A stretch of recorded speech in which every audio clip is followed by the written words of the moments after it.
Olá, seja muito bem-vindo a essa conversa. Aliás, seja bem-vindo a todo o nosso evento que está lindo. Eu sempre começo falando para você não se esquecer que nós estamos em pandemia, nós estamos fazendo tudo em casa, estamos em home office. Essa conversa está sendo feita remotamente e não pode ser que você ouça um cachorrinho, um gatinho, uma buzina, ó, tá rolando buzina lá na rua, né? Uma furadeira. E é normal, porque nós já estamos acostumados, né, a ter conversas com esses atravessamentos super comuns do nosso dia a dia. Estou muito feliz de estar aqui para essa conversa que está sendo oferecida pela Sandálias Ipanema. E a gente vai falar sobre uma coisa muito importante. Começar algo novo sempre dá medo, né? Todo mundo fica nervoso e para nós, mulheres, o desafio pode ser bem mais difícil. Já que eu falo isso com muita tristeza, tá? Mas nós somos conhecidos por achar que a gente nem é tão capaz de fazer as coisas assim, que as coisas podem dar errado. E aí, como a gente está aqui, eu disse para você, a convite da Sandálias Ipanema, que celebra os nossos inícios, né? É preciso lembrar que toda grande história começa com o primeiro passo. E aí, para a gente falar sobre isso, eu sou Dé Bastos e hoje estou aqui com duas convidadas muito especiais.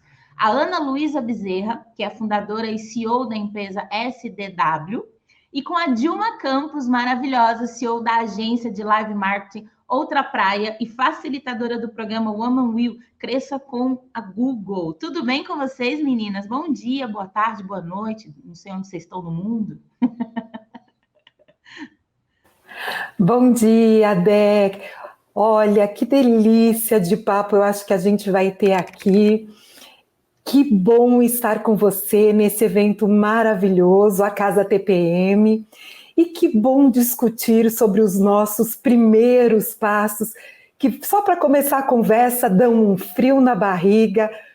Incrível, incrível, e vai ser muito bom trocar com vocês sobre esse frio na barriga. É muito bom a gente estar juntas, né? Bom dia, boa tarde, boa noite, Anne. Tudo bem com você, Ana? Bom dia, tudo ótimo também, prazer estar aqui. E vamos lá, né, conversar sobre tudo isso que estamos vivendo desde o ano passado. Pois é, nessa segunda versão da Casa TPM em casa, e eu tenho a honra de ter participado das duas. E é isso, a gente vai se adaptando, né, da forma como dá. É importante a gente não deixar de se conectar. Vamos começar então, vou começar fazendo uma pergunta aqui para a Ana. Ana, você já contou que no início foi difícil achar quem apoiasse o seu projeto. Pode contar para a gente como é que foram aí os primeiros passos da sua trajetória? Posso sim, eu tentar resumir a história, mas desde criança eu sempre gostei de ciência, meu sonho era ser cientista, e quando eu estava em 2013, eu tinha 15 anos, era o ano internacional da cooperação da água, e vários fatores convergiram para levar a minha trajetória atual. Então, naquele ano, além de ser o ano internacional da cooperação da água, eu comecei a ler Vidas Secas, de Graciliano Ramos, e sou de Salvador, Bahia. Comecei a entender mais da realidade de uma população que não estava tão distante de mim, mas que eu não conhecia de perto. E aquele problema me chamou muito a atenção, de, poxa, como que a gente está em um país que tem uma vasta disponibilidade hídrica e pessoas ainda passam por problemas de acesso à água potável. E naquele momento já estava com aquela vontade despertada, mas faltava só uma última pitada, uma oportunidade para descobrir que podia ser cientista jovem sem precisar entrar na faculdade, poderia ser ainda na escola, e para participar de uma premiação que o tema era água, teria que ser propostas soluções. Então, eu comecei a pesquisar o que poderia ser feito, já que eu não tinha também muito acesso ao laboratório, tinha uma estrutura mais simples na escola. Eu comecei a pesquisar e achei uma metodologia que usa apenas a luz do sol para tratar a água. Então, achei fantástica, uma metodologia desenvolvida por um instituto da Suíça, que é aplicada mundialmente, mas que, por diversos fatores, tinha algumas limitações, e até por isso, aqui no Brasil, não tinha pegado muito bem. E aí eu comecei a estudar como que eu poderia aplicar para a realidade daqui do Brasil, até que surgiu o que hoje é o Aqualuz, uma tecnologia, a única tecnologia do mundo que trata a água de cisternas usando apenas a luz do sol. Então, foram vários desafios que a gente passou. Na época, eu comecei sozinha, mas hoje depois de 2 anos, eu montei uma startup, porque eu não conseguia levar a tecnologia ao mercado, diretamente para as pessoas que precisavam. Então, a ferramenta foi ter uma iniciativa de empreendedorismo social para que isso fosse possível, apesar de ser tão difícil quanto ser cientista. E estamos sendo muitos desafios. Cara, que história incrível. Olha que potência que tem, né? Olha, agora que eu reparei que todas nós estamos de óculos. Né? Agora que eu viro as 3 juntas. Que incrível, né? Imagina isso. A gente fala sempre sobre como que as meninas devem sonhar e realizar, ser o que elas quiserem ser, né? Então, meninas cientistas, olha que coisa incrível, que história maravilhosa essa da Ana. Ô, Dilma, fala pra gente também sobre essa coisa do início, sabe? Você quebrou muitas barreiras, né? Eu pessoalmente te conheço, te admiro muito, e aí queria muito que você falasse como é que, quebrando essas barreiras, hoje você mostrou que uma mulher negra pode empreender de forma com muito sucesso, e não só pela sobrevivência. Você é uma referência nacional de sucesso. Como é que foi o comecinho dessa história, mana? Bom, como é que foi o começo, né? Eu trabalhei durante muitos anos em agência de eventos e, no final, agência que reunia a comunicação, né, no 360 graus. Então, fazia tanto a parte de publicidade quanto a parte de live marketing, de experiências de marca e eventos. E eu já era uma diretora, né, dessa empresa, era uma empresa de um grande grupo de comunicação, mas foi sempre uma trajetória muito solitária, o que me incomodava muito. E o que me incomodava mais é que a gente, como mulher, tinha sempre que brigar para ser ouvida. Então, eram muitos anos numa briga, né, para que a gente fosse ouvida. E isso, de fato, foi me incomodando. Foi me incomodando não ser ouvida, foi me incomodando não ter outras mulheres pretas como eu, como diretoras do grupo, como gerentes do grupo, porque não tinha, né? E aí, há 13 anos atrás, eu decidi que eu não conseguia mais me adaptar a um lugar que eu não fosse ouvida. Então, eu só tinha, naquela época, uma oportunidade, que era empreender. Há 13 anos atrás, o Brasil estava aí num crescimento, economicamente a gente estava numa situação muito boa, e eu falei, olha, eu vou arriscar e vou, de fato, tentar empreender. E aí saí.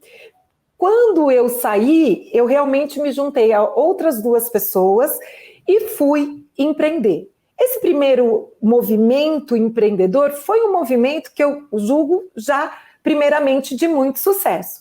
Mas um movimento onde eu tinha outros 2 sócios. E numa parte do caminho, e incrivelmente, depois de receber uma proposta para vender a empresa, né, que a gente havia fundado, que se chamava De Magrela Ideias em Movimento.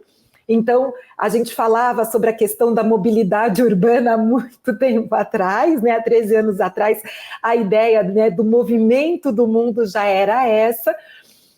Mas ali ainda tinham algumas dificuldades. Quando eu decido que eu não quero mais ficar, e aí são decisões que são sempre passos onde você termina algo e inicia algo, né? Então são passos sempre que nos deixam assim mais ansiosa, com medo do que vem por aí. Eu decidi que eu ia largar tudo e que eu ia ser dona da minha própria empresa e CEO. E aí eu disse o seguinte, a pergunta que eu fiz deixa eu começar a fazer um benchmark para, né, que é a pesquisa que a gente vai fazer com outras empresas, para saber quantas empresas tem na área de comunicação lideradas por uma mulher preta. E para minha surpresa, eu não achei dentro da minha área nenhuma empresa de comunicação liderada por uma mulher preta. E aí, nesse momento, eu falei, meu Deus, depois de todos esses anos, né, colocando o pé na porta de todos os lugares, né, fazendo uma trajetória muito parecida com outras mulheres pretas, que você vai com o pé, com o ombro, né, você vai derrubando porta para ocupar um lugar que as pessoas acham que não te pertence, né? E que a dificuldade para ocupar esses lugares é que você está absolutamente lutando sozinha. Sim. E isso eu já estava cansada. Mas daí, nesse momento, mesmo com esse cansaço, eu decidi que eu ia empreender, que a hora era aquela e que eu tinha que abrir uma coisa que fosse minha, né? Liderando esse movimento da minha vida, pegando, né, justamente a direção da minha vida. E foi aí que eu fundei a Outra Praia, uma boutique de criatividade estratégica, sem ter outra pessoa, outro benchmark. E daí foi se desenvolvendo de uma forma que às vezes nem eu esperava que fosse, que voltasse, mas sempre, eu fico pensando que a gente sempre está dando o passo para recomeçar como empreendedor nesse país. Sim, e é incrível, assim, e é um passo tão importante, porque não é um passo que você faz sozinha, né? A gente, quanto mulher preta, a gente conversa muito sobre isso, sobre essa importância de não estar sozinha, de não ser... E muitas vezes um pequeno passo que a gente dá individualmente é um passo que vai ter um impacto coletivo na vida de outras mulheres, né? Você passa a ser pioneiro, tal. Então é bem, bem massa. Ainda queria fazer uma pergunta para a Dilma, que ainda sobre começo também. Eu juro que eu tentei não falar sobre isso, mas eu não aguento, porque você sabe que você está na minha vida, marcada na minha história, de um monte de gente, porque Dilma mudou totalmente de rumo, né? Ela é uma das passarinhas do programa Castelo Rá-Tim-Bum, que é uma referência na vida de um monte de gente, na minha, inclusive, e hoje ela está à frente da Outra Praia. Como é que foi essa decisão de mudar de rumo? Porque você deixou a parte artística, né? Deixou o balé, a carreira de atriz bem-sucedida que você estava, para empreender no mundo do business. E como foi fácil? Foi tranquilinho essa decisão? Bom, nada é tranquilo na vida e eu posso dizer, né? Eu sou a famosa teoria dos ciclos. Às vezes que eu já comecei e recomecei para outro lugar, realmente foram muitas. E eu acho que isso só somou dentro da minha vida e dentro da minha carreira.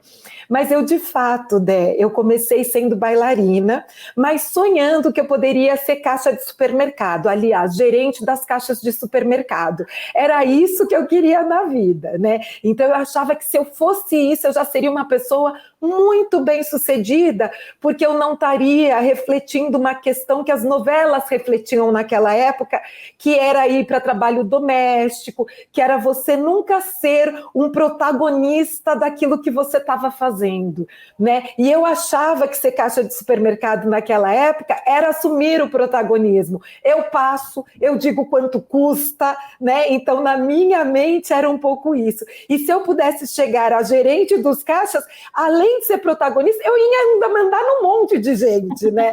Então, você vê que já tinha uma questão ali da liderança muito forte, de liderar muitas pessoas, né?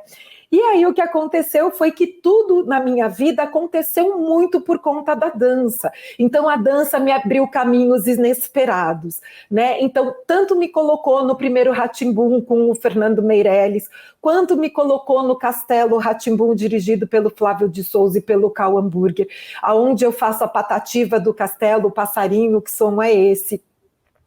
Que foi, né? Momento chat. Pois é, mas ele tem um impacto histórico que eu só vim descobrir, perceber muito depois, porque na época você tinha a opção, né, ou do programa da Xuxa, ou a alternativa do Castelo Rá-Tim-Bum, né? E eu não tinha a menor chance preta de ser Paquita, né? Então tira isso. E eu ouço isso hoje de outras mulheres pretas. Então o Castelo Rá-Tim-Bum, ele realmente inspirou muita gente, e muita gente, quando a gente fala do grupo, né, de pessoas pretas, né, ele tinha vários protagonistas. Então, além da Biba, tinha o Bongô, tinha o Etevaldo, né, tinha a Passarinha, né, porque a Patativa sempre ficou conhecida como Passarinha, e isso refletiu na vida de muitas pessoas. Mas naquela época, né, que eu dançava, eu comecei a fazer evento. Então eu faço evento desde os meus 15 anos que eu participo como bailarina de eventos. Então você fala assim, Dilma, você já passou por tudo já. Eu já fui bailarina, depois eu fui assistente de palco, depois eu fui assistente de direção, até chegar a diretora de eventos. né? Então sempre foi um passo depois do outro, mas eu tinha o sonho de fazer faculdade. Eu queria fazer faculdade. E aí eu vim fazer faculdade com 22 anos de idade. Eu já trabalhava, né? Eu já trabalhava com evento, eu já dirigia evento, eu já viajava. Eu já era casada, eu me casei aos 19 anos. Então quando eu conto isso, as pessoas falam: "Meu Deus, e deu certo!"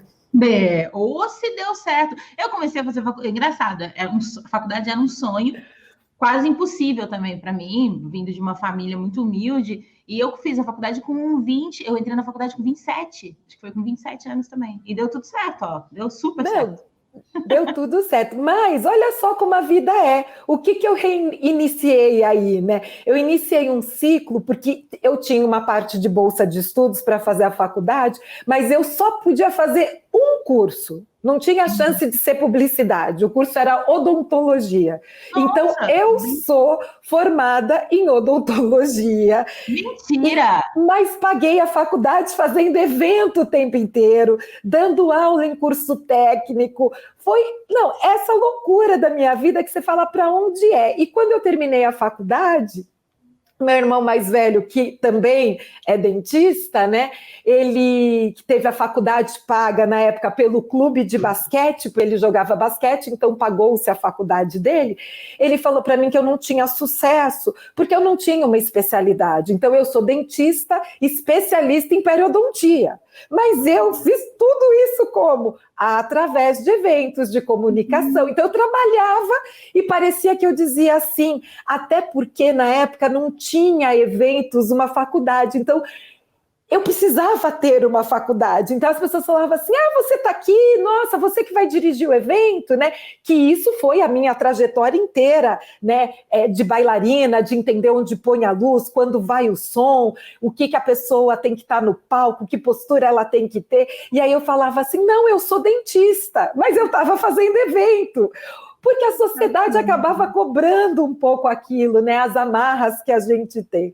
Mas aí eu resolvo tomar uma coragem e falar: gente, eu não tenho nada a ver com odontologia, mesmo publicando trabalho e tudo, meu negócio é fazer eventos, né? É ir para esse lado, dentro desse lado eu acho que eu posso cumprir a minha missão é a respeito de educação, é a respeito de formação, de ajudar pessoas a se formar, a desenvolver um negócio. Então isso para mim é muito claro, a minha missão. E aí eu vou para o mundo do evento e não volto mais. Mas as pessoas sempre me cobravam isso, né, Dé? Olha, você é formada em odontologia, você não é da comunicação. Gente, mas desde os meus 15 anos eu vejo comunicação, eu falo sobre comunicação, como eu não sou da comunicação? Não, você é dentista. Aí eu falei: bom, então eu preciso fazer alguma coisa que tenha a ver. Aí fui fazer um MBA em gestão de projetos na FGV. Aí eu falava: bom, com isso, né, eu posso gerenciar vários projetos. Então isso me coloca num lugar que talvez as pessoas entendam quem eu sou. Jornada. Né? Sempre recomeçando. Mas eu sempre gostei de estudar, assim, acho que aquele sonho que a gente tinha de pequena, de poder estudar, sempre foi refletido muito, assim, na minha vida. E aí, assim, para a gente resumir, abri outra praia, e depois da outra praia já vieram vários cursos, fiz curso de liderança criativa na Berlin School e tal, e hoje estou no MBA, na ESPM, de tendências e estudos do futuro, porque eu amo estudar, porque estudar é minha vida, e porque é através disso que eu consigo ser uma pessoa melhor e me doar ainda mais para ser melhor também para as outras pessoas, né? Então, essa coisa de recomeçar, para mim, se alguém falasse: vamos fazer algo novo, vamos recomeçar, joga tudo isso para trás, eu sou a primeira a falar assim: vamos embora. Meu Deus, miga, se abrir um consultório de dentista, você avisa a gente, né, Ana? Meu Deus, e sabe o que é muito legal nessa sua fala? Porque às vezes a gente tem uma sensação de que dar um primeiro passo ou dar mais um passo é uma coisa linear, né? Que a gente só vai para frente. Às vezes não. Às vezes a gente vai para o lado, a gente vai para trás para andar para frente de novo. E aí queria perguntar para a Ana, qual foi a última vez que você deu o primeiro passo em alguma coisa muito nova, assim? Tipo, entrou numa faculdade de odontologia? Não, mentira. Poxa, eu achei incrível a história de Dilma. É um pouquinho diferente porque eu fui criada sem entender, sabe, o que era limite, assim, em termos de potencial, do que eu poderia fazer, e ao mesmo tempo eu sempre fui meio antissocial, então eu não me inteirava muito do contexto das outras pessoas do meu redor, então meus exemplos eram o que eu achava na internet, era o que eu assistia até quando criança como desenho, e eu achava que tudo era possível, então, em termos disso, eu nunca tive, assim, medo, nem bloqueios do que é que eu poderia ser quando crescer. Tanto que meu sonho, minha maior inspiração era a Marie Curie, uma das cientistas mais brilhantes do mundo, a única mulher que tem 2 Nobels na área de ciência, assim, mulher em termos de, não existe outra pessoa, outro humano com 2 Nobels na ciência no mundo até então. Meu sonho era esse, meu ápice era ser cientista, ter uma carreira espetacular na ciência e ganhar ao menos um Nobel nessa área. Mas as coisas foram mudando, hoje já tenho uma vontade diferente. Só que tudo ao meu entorno era preciso ser cientista, quero estudar sobre, quero trabalhar em alguma coisa na área, algo de grande relevância para o mundo. E quando eu tinha 15 anos foi o meu primeiro passo, eu diria. Até eu sempre tive muito apoio de minha família. Meu presente de 15 anos, meus pais não tinham condições de me dar uma festa nem uma viagem para Disney. Eu só queria um microscópio, mas eu achava que eles não teriam condições de me dar também. Então, foi um momento, para mim, muito marcante. Que eu cheguei em casa da escola e estava lá o microscópio no meu quarto. Estou quase chorando só de lembrar disso. Mas aquele, para mim, foi o ápice de ciência, a ciência que eu quero trabalhar. Eu ainda não sabia o quê, mas, como eu falei, né, em 2013, tudo se combinou para eu trabalhar com água. Eu me encontrei nesse tema e estou aqui até hoje. Minha única experiência de vida e de trabalho é com água. Hoje eu estou com 23 anos e, enfim, não me vejo fazendo outra coisa do que empreendendo. Agora, não só mais com aquela visão de cientista de laboratório, eu acho que o empreendedorismo social terminou me dominando e não me vejo mais inserida assim no ambiente laboratorial. Eu gosto mais de estar em campo, de conhecer os problemas de perto e de pensar soluções que de fato vão ajudar, né? Porque às vezes na ciência a gente percebe muito que tem desenvolvimento tecnológico, tem desenvolvimento em torno de inovações, mas às vezes fica lá só na publicação, não vai para a realidade, não vai para o mercado. Então, essa complementariedade do empreendedorismo vem para que não só tenha sido o desenvolvimento intelectual, a inovação, mas que ela possa, de fato, servir para resolver um problema real em escala. Cara, que incrível a gente ver uma menina tão jovem, né? E aí, assim, a gente está falando aqui sobre os primeiros passos. Eu faço um trabalho na internet que é muito sobre educação, sobre criança, e eu queria saber de você, Anne, quais foram os primeiros passos dessas referências, assim? De onde surgiu? Você se lembra de onde surgiu esse desejo né, pela ciência, essa não sei se é vocação, mas você lembra de onde surgiu? Quais foram as referências quais foram os primeiros passos de referência? Não lembro. Essa é uma pergunta que eu sempre me faço, mas nunca consigo encontrar uma resposta, porque desde muito pequena eu sempre fui muito curiosa. Eu gostava de perguntar coisas do tipo, por que o céu é azul? Por que as nuvens são brancas, já que ela é feita de água e água transparente? E o céu, no caso, para a gente aparece azul, mas o espaço ele já é mais um azul escuro para um preto, e o sol, ele para a gente aparece amarelo, às vezes laranja, mas na verdade ele é branco. Então, eu tinha essa curiosidade das coisas mais abstratas, mais nada a ver do mundo. Tentava perguntar para as pessoas, mas até professores, mas às vezes chegava um limite que não tinha resposta, ninguém tinha resposta para as coisas que eu perguntava. Então, eu achava que na ciência, se eu comecei até uma curiosidade, eu comecei até essas curiosidades muito amplas na área de astronomia, astrofísica, que eu cheguei a estudar sobre isso. E por um momento eu achei que eu fosse até entrar nessa jornada de física quântica para entender a origem do mundo, física de partículas e nossa, foi algo que eu acho que eu não me daria bem nessa área, porque é algo muito, sabe, não dá para você tangibilizar as coisas, você não consegue tocar e ter uma experiência mais prática. Mas eu não sei explicar. Eu sei que eu sempre fui fascinada por ciência e até hoje, eu acho que a curiosidade e a criatividade são o que me movem para conseguir construir as coisas que a gente faz na STW. Cara, muito legal, né? Eu já ouvi falar isso, que toda criança nasce cientista.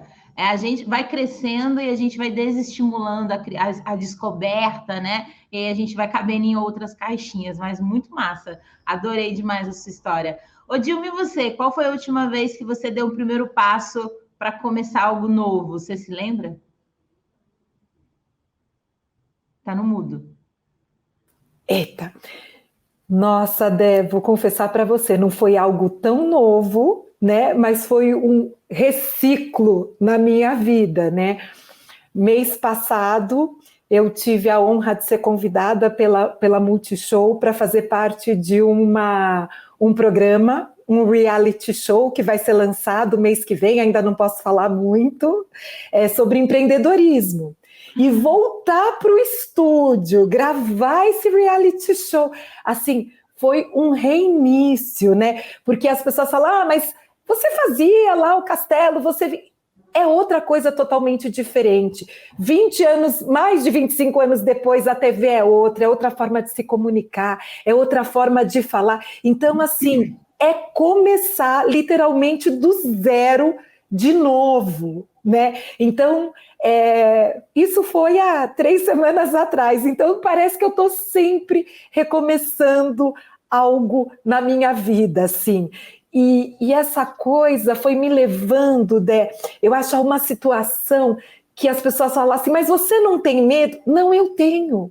Eu tenho medo de recomeçar e acho normal dar o frio na barriga. Eu só não consigo ficar parada, vendo que eu tinha uma oportunidade ali de colocar o pé e fazer e não fiz. E eu vou com o frio na barriga. Eu acho que a grande lição que eu trago da vida, né, é aquela coisa que você pode, não desista.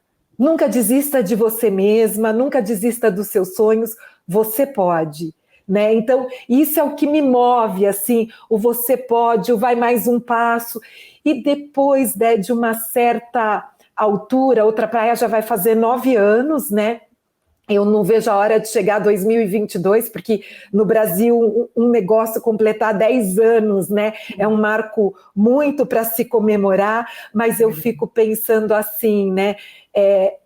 Hoje eu não sou sozinha, eu represento muitas outras mulheres pretas, né? Então, essa coisa de recomeçar, eu olho para trás e consigo falar assim, eu não estou sozinha, eu vou e vem todo mundo me empurrando, todo mundo junto comigo, né? Então, essa sensação hoje deixa realmente o meu coração muito aquecido, né? Diferente de 10 anos, 12 anos atrás, onde eu não tinha essa sensação, né? Então, essa transformação de gente que entra em contato para pedir uma dica para o negócio, para pedir uma mentoria, para falar sobre um problema e se eu consigo ajudar a resolver um problema, né, no negócio, na carreira. Para mim é muito, né, é o que me faz feliz, né, é o que me deixa assim com a coragem e me dá aquele combustível que eu preciso para que se tiver que recomeçar algo, eu estou preparada. Maravilhosa. Eu sou uma dessas. Toda hora eu vou lá, Dilma, me ajuda aqui, corre aqui. Maravilhosa. Ela está sempre muito disposta a conversar e a mentorar e nos ajudar. Dilma é maravilhosa. E eu queria te fazer uma pergunta para vocês duas, na verdade, sobre rede de apoio. Assim. A Ana estava falando sobre como que a família dela sempre foi esse apoio para ela enquanto criança, para não dar esses limites para ela sonhar, para ela ser o que ela quiser ser, né? E aí, como é que isso para você, Ana? Assim, como que a rede de apoio é importante quando a gente está começando alguma coisa? E quais são, né, essas redes de apoio possíveis? Então, a família para mim sempre foi a principal rede de apoio, mas claro que falando em ciência, falando em empreendedorismo social, é sempre bom ter apoio do governo e dos outros eixos, das outras organizações, dependendo do tema que a pessoa está empreendendo. Isso foi uma grande frustração até hoje, mas não vamos tocar nesse tema.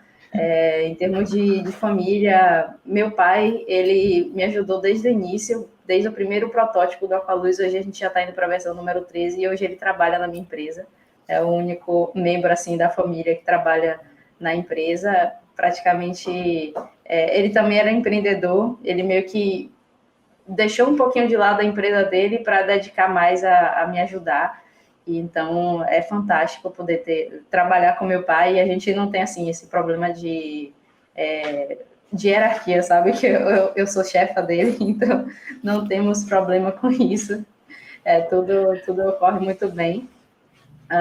E, poxa, as outras pessoas que entraram na STW, apesar de não serem, assim, membros da família oficialmente, elas são como se fosse da família, porque a gente sempre compartilha dessa paixão pela água, pelo social, e são pessoas fantásticas, multidisciplinares, das mais diversas personalidades, e algumas de outros estados. Minha sócia, inclusive, ela é do Ceará, Letícia, e é fantástico como a gente se dá bem, como a gente atrai pessoas boas para ajudar. E quando a gente fala em empreendedorismo, a equipe é tudo, né? Tem até quem é da área, eu acho que vocês já devem saber, né? Que às vezes vale muito mais você ter uma boa equipe do que uma boa ideia. Assim, se você tiver uma ideia mais ou menos, uma equipe fantástica, com certeza suas chances de darem mais certo é muito maior do que se você tem uma ideia fantástica e uma equipe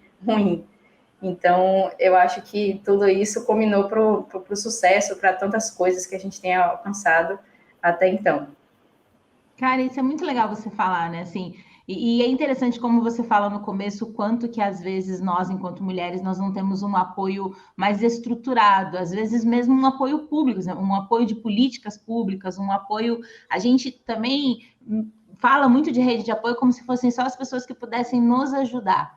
E aí acho muito válido esse começo da sua fala, onde a gente busca outros tipos de apoio, assim, apoios, às vezes apoios mesmo de Estado, apoio de políticas, para que a gente possa continuar se desenvolvendo, né? Não é só sobre a nossa família, sobre os nossos amigos, mas é também sobre isso, né? E Dilma, e você? E essa sua rede de apoio, assim, quem foi a sua rede de apoio todas as vezes que você começou? Como é que você lida com isso? Dé, para mim, rede de apoio, né? Eu acho que a Ana trouxe muito isso, né? Ela, para mim, começou na família, né? Então, quando eu me coloco 40 anos atrás, com 9 anos de idade, né? Eu fico pensando assim: a gente saiu de um colégio estadual porque meus irmãos eram esportistas e chegou lá num colégio particular. E aí, aquele momento ali, com 8 anos, né, 9 anos, foi a primeira vez que eu me reconheci como uma mulher preta. E aí as pessoas me perguntam, mas você não sabia que você era preta? Não, eu sempre soube. A gente sempre foi criado assim, mas no colégio estadual que eu estudava, eu era igual a todo mundo. Então, eu não era diferente, né? Então, eu me lembro muito isso. Quando eu mudei de colégio, sei lá, 2.500 alunos, tinham 3 pretos. No colégio inteiro. Então você é muito diferente.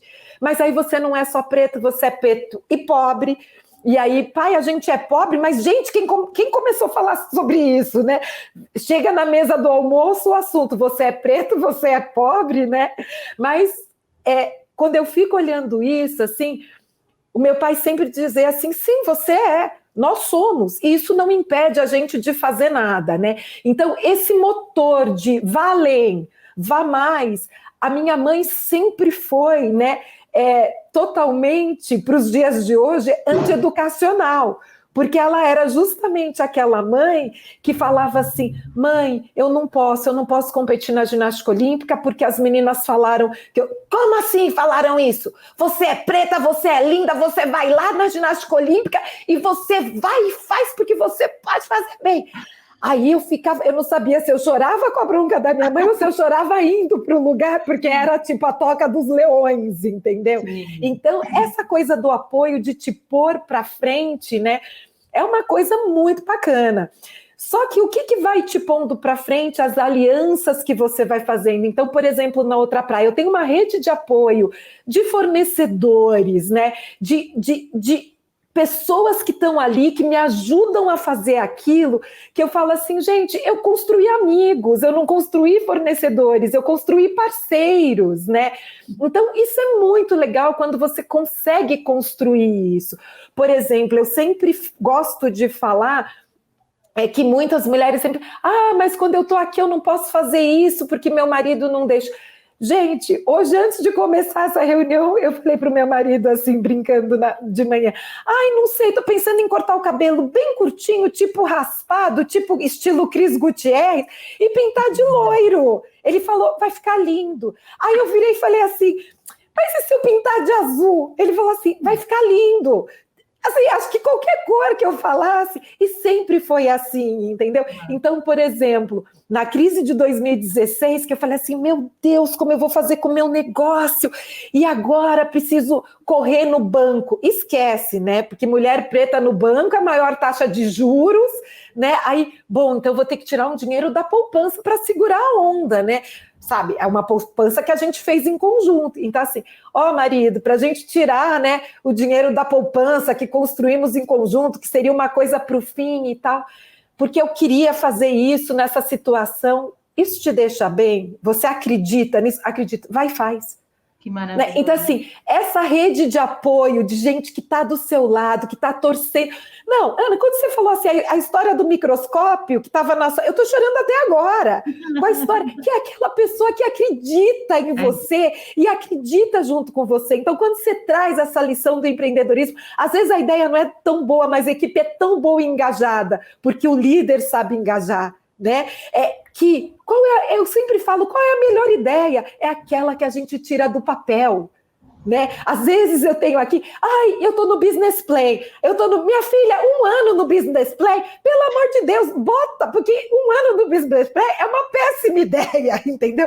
Por mais incrível que a ideia seja, né, Ana? E a Dilma é essa pessoa mesmo, a Dilma é real essa pessoa que fala, chega de business plan, vamos para ação, né? Para o business ação, vamos botar. A Dilma é essa pessoa, tá, gente? Que fala: olha, a Débora faz isso, cobra isso, né, Débora? E eu faço assim, sim, claro, eu mesmo.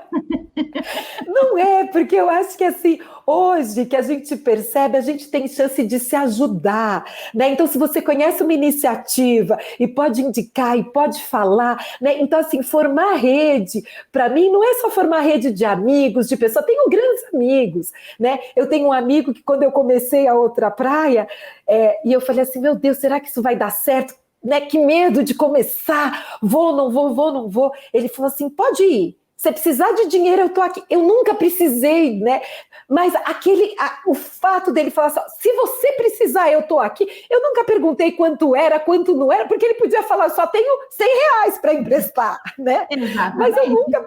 O fato, né, dele falar, vai que eu acredito em você, né? Então, é muito boa essa sensação de quando as pessoas acreditam na gente, né? Porque eu falo, não é fácil começar um negócio, seja ele social, né, não social, de oportunidade, de necessidade, não é fácil a gente começar, né? Antes você falava assim, qual é a sua diferença do seu primeiro movimento empreendedor para o seu segundo? No primeiro, eram 3 caras para o negócio, não era só a minha. No segundo, era só a minha.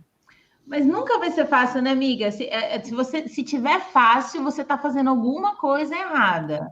Né? E, aliás, Ana, já fala para apresentar esse amigo para a gente, né? Pensa um amigo diz, se você precisar de dinheiro, eu estou aqui. Já pensou que lindo isso, Ana? Compartilha esse amigo com a gente. Ó, de formas diferentes, vocês duas encararam batalhas bem difíceis, assim, ajudar a fazer com que todo mundo tenha água potável, que é um problema mundial, né? E é um problema muito latente no nosso país, e mostrar para as mulheres pretas que elas podem estar onde elas queiram, é algo básico, né? E a gente que vive nessa invisibilidade sabe que não é assim que funciona.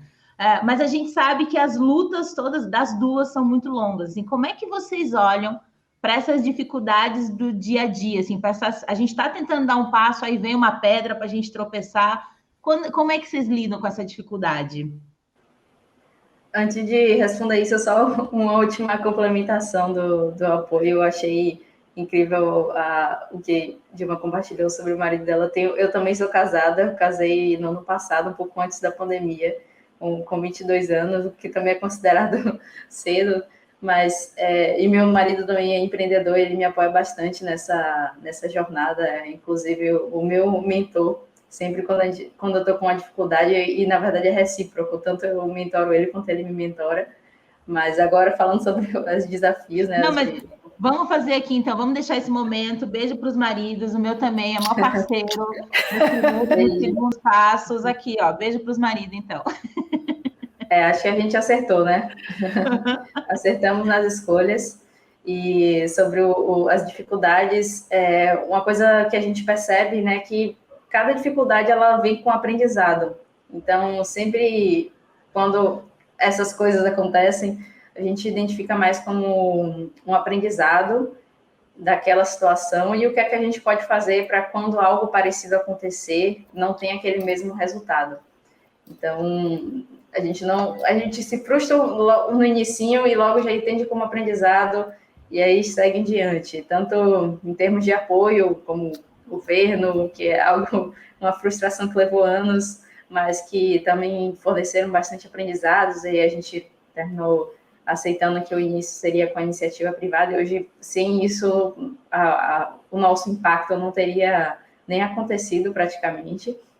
Em termos de modelo de negócio, né, que agora a gente atua com venda para grandes empresas, e as pessoas são beneficiadas através desses projetos, mas, poxa, eu acho que, como empreendedor, no Brasil, a gente, de fato, é preciso ter tem que ser resiliente, né? Acho que resiliente é a palavra certa. É a principal característica de um empreendedor no mundo, mas principalmente no Brasil, por tantas dificuldades e desafios que a gente passa e que nos testam, né? Passa aquela peneirinha para ver quem aqui, de fato, vai encarar ser empreendedor, quem é que vai conseguir continuar sendo empreendedor e quem ainda não está pronto para isso, né? Que sabemos que empreendedorismo não é para todo mundo, cada um tem a sua habilidade, cada um tem a sua vocação, e para os empreendedores sabemos que às vezes um pouquinho de resiliência a mais é necessário. Um pouquinho, você está sendo muito generosa, dona cientista, porque olha, o negócio é brabo, né? E aí, Dilma, e essas dificuldades? Imagina, você nunca teve dificuldades, e aí, se elas existissem, vamos pensar assim, hipoteticamente. Eu adoro, eu quando você deu o exemplo, Ana, da pedra, eu pensei assim, né? Ai, que bom! Ela deu o exemplo da pedra, porque a gente falava de todo dia matar um leão e matar animal não é bom, né? Não. Então, é assim, eu pensei exatamente assim. Gente, eu levantei hoje da cama pensando que pedra estaria na minha frente para eu quebrar, porque todo dia, né, é isso, tem sempre uma pedra na sua frente para você quebrar. E isso eu acho que vai fazendo uma parte de uma rotina e, de fato, resiliência. Eu falo, gente, o couro já está tão duro, né, que não adianta passar creme de marca nenhuma, não vai ter a marca que consiga amaciar, porque ser empreendedor não é uma tarefa fácil, por isso que eu sempre deixo a dica que vai empreender, faça aquilo que você ama. Porque já fazendo aquilo que você ama é muito difícil. Se você não fizer aquilo que você ama, você desiste rapidamente, né? Então, pegue uma coisa que você goste muito, que você ame muito fazer, porque aí você vai em frente. E é interessante você falar sobre isso. Esses dias eu vi um stories de alguém falando, eu não me lembro de quem, mas falando assim, a gente também, mesmo quando a gente gosta muito de fazer uma coisa, a gente também tem que saber quais são os limites, assim, a gente tem que saber que também existe uma máxima, né, de que quando você gosta muito do que você faz, você não sente que está trabalhando, sente sim. Então, é muito importante você saber. Não. Mesmo gostando muito, tem hora que as coisas ficam bem difíceis, são muitas dificuldades, né? São muitas dificuldades. E uma coisa que eu gosto sempre de trazer é assim, a gente tem limite, as coisas têm limite e a gente precisa respeitar. Há no Brasil uma cultura, e ela é mais pesada para as mulheres pretas ainda mais, né? Que é assim, você não conseguiu ter sucesso, você deixou de empreender, você desistiu disso que você está fazendo para fazer outra coisa, ou isso não deu certo, ou você quer apenas parar parece que aquilo é um fracasso para você. E aí, como que pode ser um fracasso se você tirou desse momento da sua vida, tantas experiências e aprendizados? A gente tem que parar com isso. Então, assim, empreender é isso, é a gente entrar numa jornada de aprendizado. Você vai errar aqui e a outra vez que isso se repetir, você já aprendeu e você vai ficando cada vez melhor e vai aprendendo todos os dias. Então, achar assim, eu estava em tal lugar trabalhando, em tal companhia, fui mandada embora. Gente, pode ser mandada embora por diversas coisas, né? Nem sempre você tem que... fui mandada embora porque eu sou incompetente. Você pode não ter se adaptado e pedir para sair. Então, tem sempre um julgamento, principalmente no Brasil, em relação a isso, né? A gente precisa parar com isso. Dificuldade a gente tem todo dia. Aprender, a gente tem que aprender todo dia. Eu falo, todo dia um aprendizado. Outro dia até alguém falou, mas mais um dia de gravação? Não, menos um dia de gravação. Eu falei, gente, eu não subtraio nada na minha vida, eu só somo, entendeu? Então, para mim, é mais um dia que a gente pôde estar aqui junto, entendeu? Discutindo sobre alguma coisa, acrescentando para alguém que está ouvindo a gente nesse evento, que uma coisa que a Ana falou, clique. Gente, eu posso ser cientista. Quando a Ana falou, não, eu sempre quis ser cientista, na minha cabeça falou, eu ainda posso ser cientista, então você pode ser o que você quiser. E aí a gente fica nessa coisa de amarrar e tal. E como a Ana, se você quiser só ser cientista a vida inteira, trabalhando com água, que lindo! Vai fazer o que você quiser, sabe? Então tem essa. E as pedras, né? Elas são muitas. Imagina para uma mulher preta. Eu tenho exemplos, né? De, olha, cheguei para ter reunião com tal pessoa. Tudo bem. Pode sentar. Aí tal pessoa, meia hora depois, você tá louca, mulher? Cadê você? Porque tinha, obviamente, alguma relação aí de trabalho. Cadê você? Eu falei, eu tô na recepção há meia hora, você que tá atrasado. Como assim? Eu já passei por isso como palestrante também. Cheguei para dar palestra num lugar, aí as pessoas... Senta aí que quando o palestrante chegar, a gente libera. Eu falei, tá bom, vou esperar. E fiquei lá durante muito tempo. Sabe que é interessante a gente pensar sobre... Quando a gente fala de empreendedorismo, me preocupa um pouco, e aí principalmente do assunto que a gente vai falar agora sobre pandemia, o quanto, principalmente nós, mulheres pretas, assim, são duas coisas. Primeiro, a gente tem um modelo de sucesso que não é um modelo pra gente, né? É um modelo totalmente escola Dow Jones de sucesso, assim. Então, sucesso é dinheiro, sucesso é capital. Então, assim, por isso que a gente fica tentando se encaixar dentro desse padrão que não cabe, né? Não é confortável, porque sucesso é uma coisa que é muito individual. Às vezes você... Né? E a gente tem que se dar o direito de pensar individualmente sobre o que é sucesso para mim, né? Para que a gente não se frustre tanto. E a segunda coisa que eu estava falando é sobre como que sobreviver não é empreender. E eu queria falar disso para falar de pandemia. A pandemia, todo mundo concorda aqui que é uma das maiores tragédias da humanidade, né? Um desafio para todo mundo. E eu queria saber como é que foi para vocês. Assim, a pandemia teve impacto no trabalho de vocês, na vida de vocês? Olha, Dé, eu vou te falar. Couro duro é para enfrentar a pandemia. Eu vou te dizer. No meu caso, eu reúno pessoas, né? Então, os eventos são eventos presenciais, com experiência de marca, onde a pessoa começa aqui, tem um cheiro ali, vai para lá, uma imagem aqui, e de um dia para o outro. E aí a história é muito bacana, porque dia 1º de março batemos meta do ano, dia 1º de março, isso nunca aconteceu. Dia 13, dispensando 80% da empresa. 80% das pessoas. E isso, na verdade, foi o que me fez sobreviver. Então, é muito triste a gente falar isso, né? Então, você precisa, como empreendedor, priorizar o seu negócio, né? Então, cortar as pessoas. E vou te dizer, foi um efeito dominó, porque os contratos que a gente tinha, por conta de uma emergência que ninguém podia controlar, foram sendo suspensos, sendo reacordados, um efeito dominó. E um efeito dominó em toda a cadeia do live marketing do Brasil, né? Na verdade, do mundo, não foi só o Brasil. E aí é aquilo que eu falo dos aprendizados. Viveu a crise de 2016, errou? Acerta agora, né? Então, rapidamente, a gente fez o downsize na empresa, ou seja, diminuiu para o mínimo, mínimo, mínimo. E eu vou te falar, nunca na minha vida eu havia ficado 3 meses sem fazer nada. 3 meses, né? Sem tocar um telefone, sem você poder sair de casa. Gente, aquilo foi me dando, assim, eu gosto de trabalhar, eu gosto de trabalhar, eu gosto do que eu faço.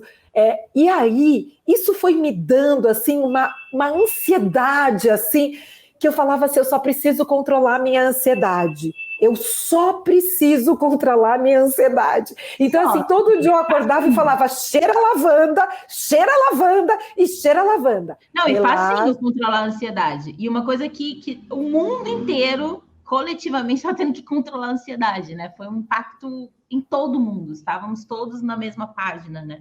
Não, todos na mesma página e você aqui tentando se reinventar. Bom, então deixa eu ver. Tem que ser alguma coisa com tecnologia, que as pessoas não saiam de casa, mas o que eu invento? E aí você, não, eu acho que eu vou por aqui. Aí todo mundo falava assim para mim. Aí era, vai para eventos digitais. Eu falei, gente, já tem 1 milhão de pessoas fazendo isso, plataforma, nanana. Não, vai para eventos. Eu falava assim, não é isso. Eu preciso pegar outra coisa, eu preciso pegar outra... Não é. E aí você fica procurando o que fazer. Mas chegou no momento que eu falei assim, se você não pode com a corrente, boia e esperneia para não afogar. Cara, eu tô rindo, mas, amiga, mas é de nervoso, porque é total isso. E sabe que a gente está falando de um lugar de vantagem social, né? De quem é empreendedor, de quem tem funcionários, de quem tem uma empresa. Quando a gente fala, assim, a pandemia, ela escancarou muito mais as desigualdades. E aí isso tem até a ver com essa falta de água, né? Que muita gente vive nesse momento, né, nesse cenário de muita vulnerabilidade. A pandemia também impactou o seu trabalho, Ana? Com certeza, de diversas formas, mas a gente teve um impacto muito negativo em termos de operação, mas eu, como empreendedora, eu senti, claro, é ruim a gente estar na pandemia, mas eu estava num fluxo ao contrário, sabe? Eu estava muito ansiosa e a pandemia me deixou um pouco mais relaxada. Para explicar um pouquinho, assim, a gente começou a operar mesmo no mercado em novembro de 2019, então a gente estava no ápice, sabe, finalmente estamos conseguindo levar o Aqualuz, que é a nossa tecnologia, para as pessoas que precisam. A gente conseguiu já fechar um projeto para 200 famílias serem beneficiadas. Então, novembro, dezembro, a gente fez esse projeto e a gente achou, poxa, 2020 vai ser espetacular, a gente vai conseguir implantar 1.000 unidades, vamos conseguir avançar bastante. Quando foi março... Aí veio 2020. Desculpa, aí veio 2020. Nervoso, porque é tipo isso, né? 2020 vai, aí vem 2020. É o nosso ano. 2020 vai ser o nosso ano, vai dar tudo certo. 2021 a gente já vai estar voando, mas aí veio a pandemia. E por um lado foi negativo, a gente ficou 6 meses com a operação fechada, mas a nossa sorte foi que o projeto de 2019, de novembro, foi suficiente para a gente manter a empresa. E a gente estava com uma equipe muito enxuta, acho que tinha umas 4 pessoas só, hoje a gente está com 11, então foi mais tranquilo, a gente conseguiu segurar. Também a equipe jovem, né, já era um pouco mais baratinho, ainda não tem aqueles salários altos, né, todo mundo acredita no propósito, entende que isso vai demorar um pouquinho para acontecer, não é a prioridade, e a gente conseguiu usar aquele momento para estruturar. As coisas estavam acontecendo muito rápidas e existiam algumas falhas, algumas oportunidades. Então, a gente resolveu focar em desenvolver novas tecnologias, que a gente já tinha percebido nos trabalhos de campo, que tinha várias outras necessidades. Não era só tratamento de água para consumo, que é o problema quando a gente fala em saneamento rural. Existem vários outros desafios. E começando com a pandemia, a gente inventou a nossa segunda tecnologia, que é o Aquapluve, um lavatório urbano com uma inovação muito voltada para durabilidade e segurança. Então, a gente garante acesso à higiene para pessoas que estão circulando pelas ruas. A gente instalou aqui em Salvador, mas a gente também tem uma proposta de instalar em escolas rurais, para que as pessoas possam ter acesso ao equipamento que vai ter 10 anos de durabilidade, não vai ser aquela versão de lavatório que só vai durar 6 meses, 1 ano durante a pandemia e depois vai ser esquecido, vai parar de ter funcionalidade. E, além disso, com acionamento de pedal para a água e para o sabão. Então, a pessoa não vai precisar tocar no equipamento para poder usar.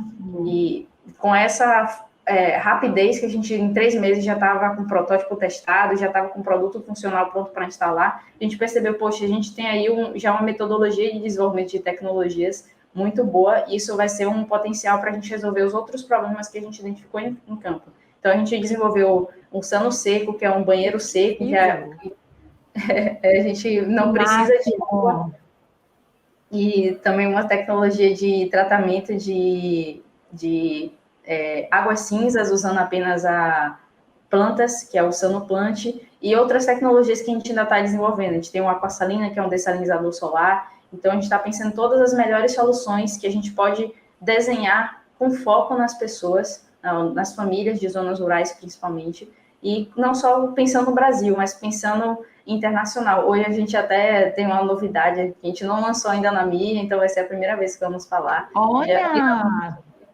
Finalmente já tivemos Spoiler! Spoiler que estamos em outro país agora, não só no Brasil, a gente chegou no Equador.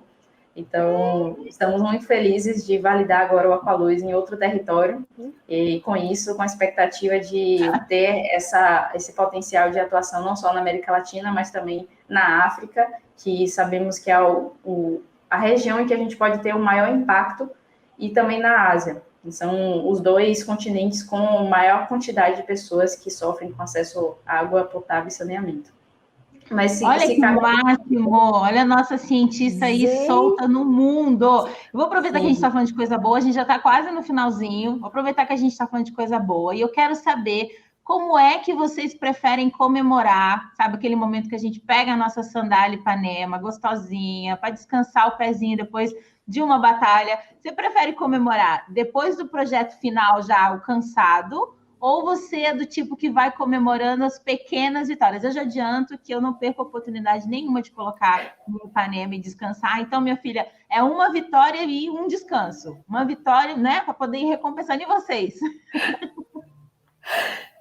Olha, Dé, você sabe que eu vim aprender a comemorar há muito pouco tempo, né? Eu acho que você vai entrando na vida, e obviamente eu sou de outra geração, né? Com os meus 49 anos eu sou de outra geração, então eu vim... É fake news, gente, essa mulher ter 49 anos, não acredito nisso. Mas é isso mesmo, então eu vim aprender a comemorar, eu já estou falando 50, quanto é 50? Pronto, não fica...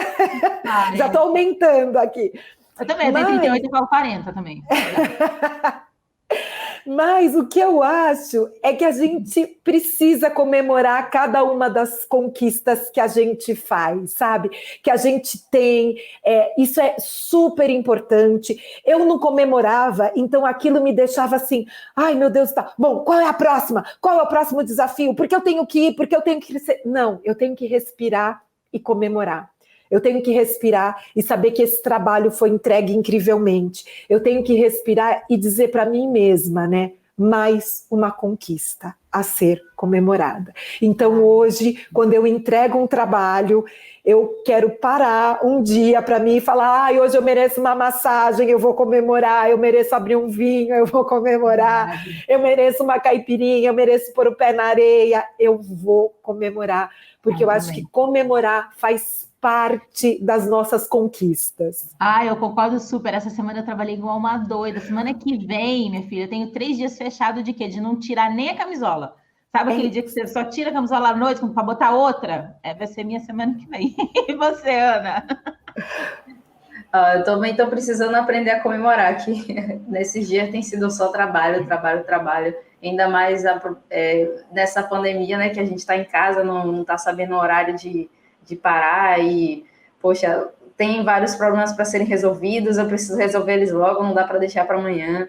Eu tô precisando pegar as dicas aí com você, Dilma, de como... Mas, Ana, pelo amor de Deus, começa agora. Você está com 23 anos, você tem uma vida para comemorar. Chegou no Equador, você tinha que ter aberto um champanhe, entendeu? Aí vai chegar na África, você abre 2 champanhes. Quando chegar na Ásia, você abre 10 champanhes e chama eu e a Dé que nós vamos beber com você. Por favor. Bote aí uma boa de uma sandalinha no seu pé e tenha o seu momento de comemorar, porque isso é saudável demais para que a gente possa seguir em frente, né? Cara, eu queria ficar aqui um tempão conversando com vocês sobre ciência, água, passarinho, champanhe e sandálias Ipanema, mas infelizmente o nosso tempo está acabando, porque tem muito mais evento rolando. E eu queria terminar perguntando para vocês qual o conselho que vocês dão para a mulherada que está aqui com a gente e que está com medo de dar esse primeiro passo em direção à mudança, que está com medo de tirar aquele plano do papel, sabe, de começar aquele outro curso. Dá uma palavra de sabedoria aí. Vamos começar com Ana. Ana, dá um conselho para a gente, Ana, doutora, cientista. Poxa, eu diria que resiliência novamente, né? A palavra mais importante para a pessoa saber em qualquer área, se for empreender, se for qualquer profissão. Nesse momento especial da pandemia, a gente aprendeu como a resiliência é importante. E eu diria que se você quer ser cientista ou você quer ser, sei lá, professora, médica, ou enfim, qualquer profissão possível, acredite no seu potencial. Só você pode dizer o que é que você quer ser ou não. Não deixe as pessoas rotularem qual é a sua capacidade de chegar lá e fazer. No meu caso, até específico, tiveram muitos momentos em que, principalmente homens, diziam, não, você é só menina, você está brincando de ser cientista, não me levavam a sério, não abriam portas para mim. E eu entendia isso muito mais como, não, vou provar que eles estão errados. E eu já tive retorno até de algum... recentemente, um professor da época da faculdade que disse, poxa, achava que não ia funcionar o seu produto, e hoje você está aí com tanto sucesso, agora, parabéns, eu acredito, você me mostrou que eu estava errada. Então, talvez o segredo para quando a gente tem esse momento de frustração de uma pessoa importante que diz que a gente não tem capacidade, é de, não, vou mostrar que essa pessoa está errada, eu acredito em mim, eu sei que eu posso chegar lá e fazer. Então, partir para a correria, para acreditar no seu sonho, vai lá e faz. E não faz só para mostrar que a pessoa está errada, faz porque é uma realização sua, porque é um sonho seu, e mostrar que ele está errado é só uma consequência. Que maravilhosa, que orgulho da nossa cientista. E você, Dilma? Dé, primeiro vamos falar de Ana, né? Porque terminar esse painel aqui, esse nosso bate-papo, com uma mensagem sobre resiliência, que é uma propriedade científica, né, Ana? É muito bacana. E depois ela trouxe tanta humanidade no que ela falou, que eu não tenho nem mais o que falar, ela já falou tudo. Mas eu acho que eu quero deixar uma mensagem de um grande poeta que eu estou muito viciada nele atualmente, que é o nosso poeta Emicida. E isso vem desde a pandemia, quando ele diz assim, tudo que nós tem é nós. Tudo que nós tem é. Tudo que nós tem é nós. Tudo que nós tem é. Aí, ó, vai a gente fazer a gente chorar. Eu sou apaixonada por Emicida. Eu choro ouvindo as músicas dele. Tem algumas músicas, inclusive, que eu sei todas, como Mãe, é uma das minhas favoritas. Eu canto. E é uma coisa, eu falei que eu sou antissocial, né? O único show que eu já fui na vida foi do Emicida. Acertei, ainda homenageei nossa grande cientista, que também vai nos chamar quando ela foi Nobel da Ciência, ela também vai nos chamar para comemorar com 100 champanhes. Não é mais um sonho meu, já fui para outra linha de trajetória. Mas agora é o sonho nosso, que você vá, a gente já vai separar o Luquinho. Tudo bem se não for sonho seu, agora é sonho nosso. A Ana, cientista maravilhosa. Não, porque ela não tem ideia de quantas meninas ela já inspirou aqui, né? E de quantas mulheres falarão para suas filhas, você que trabalha com educação, né? Você sabe disso, né? A gente replica em casa, né? A gente fala sobre isso, a gente inspira. Eu já vou fazer uma foto, um banner da Ana lá em casa para ver se incentiva a galera lá na ciência. Gente, infelizmente nosso papo acabou. Oh, não, foi muito legal esse papo sobre primeiros passos. Eu acho que essa conversa vai ajudar muita gente que está aqui a começar a fazer as coisas. É importante dizer, esses dias eu ouvi que coragem não é a falta do medo. Coragem é ir com medo mesmo. Então, só vamos para frente, uma dando a mão para a outra aqui e com os pés descansados de vez em quando. É importante saber a hora de descansar e de não parar de seguir em frente. Quero agradecer de novo essas maravilhosas Ana e Dilma. Obrigada também a você que nos acompanhou nessa mesa. Obrigada à Casa TPM, essa casa da qual eu tenho muito carinho. E muito obrigado a Sandálias Ipanema, apoiadora dessa conversa. Fica por aí, porque o nosso evento tá lindo, tá maravilhoso, não acabou, tem muito mais. Eu amo demais esse lugar. Até a próxima!